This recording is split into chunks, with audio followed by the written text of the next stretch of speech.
Bonjour, j'espère que vous allez bien.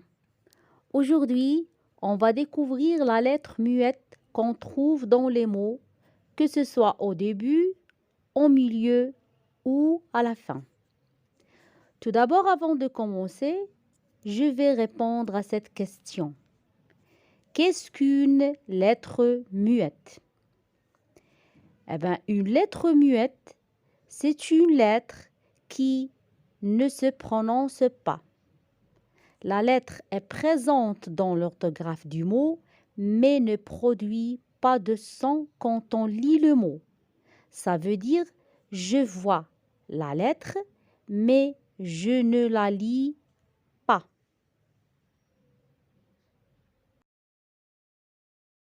Voici quelques exemples. Trop, prix, chocolat, brebis, gris.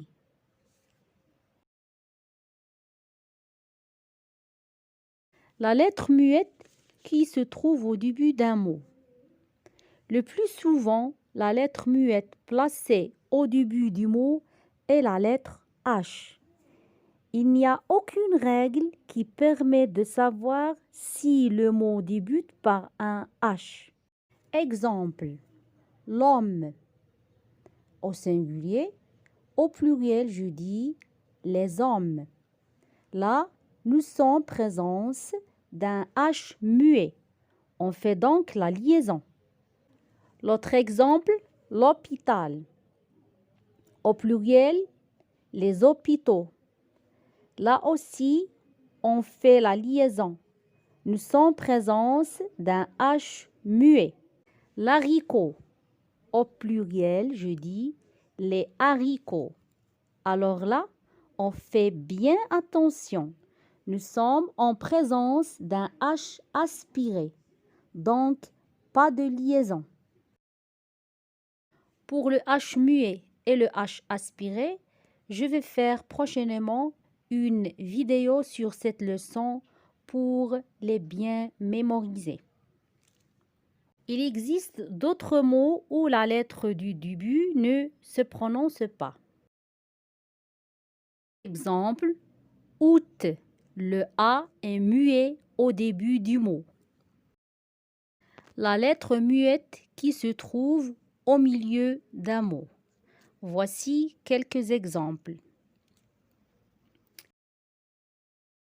Sculpture.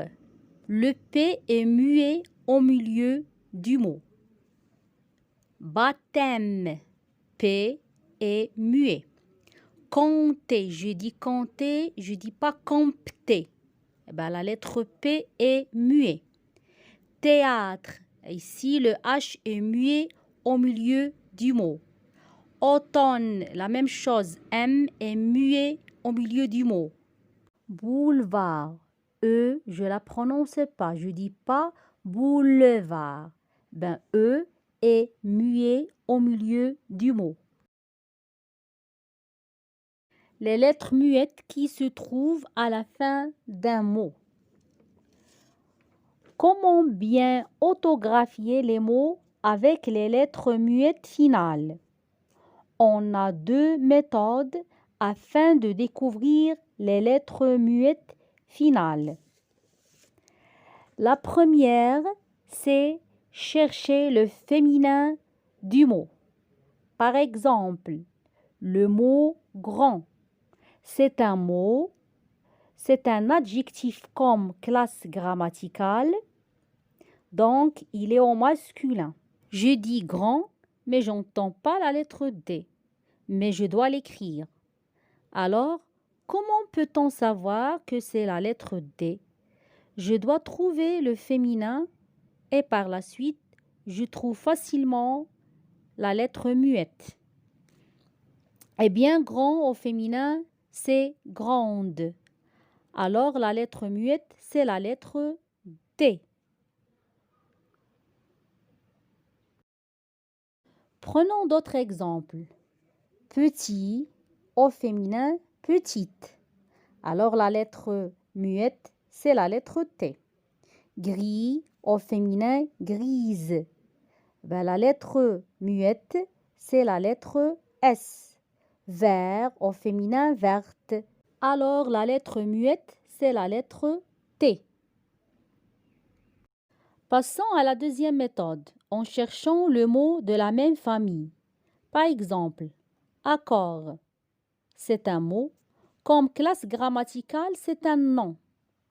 Comment savoir que la lettre D qui se trouve à la fin du mot, je cherche un mot de la même famille.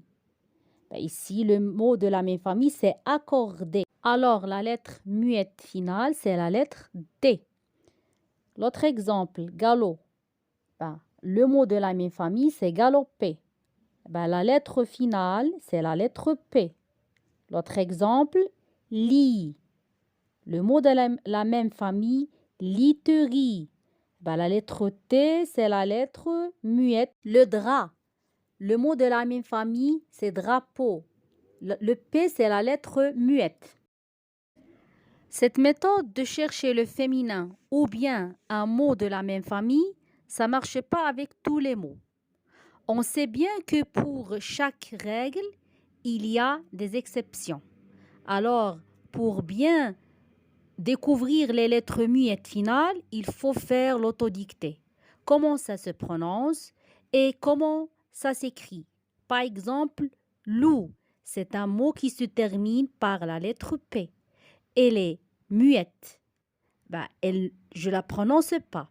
Au féminin, il devient louve. Eh bien, vous voyez la différence. Donc, il faut faire très attention à quelques lettres muettes finales. Notez bien que les lettres finales des terminaisons verbales E, S, NT, D, T ne se prononcent pas. Exemple, elle joue. E, je ne la prononce pas. Tu écris la même chose, S, je ne la prononce pas. Ils réfléchissent. NT, je ne la prononce pas. J'entends. Il vient. Je ne prononce pas la lettre T.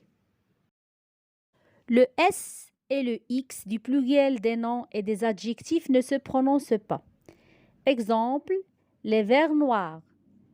S, c'est une lettre muette. L'autre exemple, les bateaux. X, c'est une lettre muette. Je ne la prononce pas. Retenons l'essentiel. Une lettre est appelée muette lorsqu'elle n'est pas prononcée. Elle peut se trouver au début, au milieu ou à la fin d'un mot. Pour trouver la lettre muette à la fin d'un mot, on cherche le féminin de ce mot ou bien il faut chercher un mot de la même famille. Merci pour votre attention. Je vous dis au revoir et à la prochaine.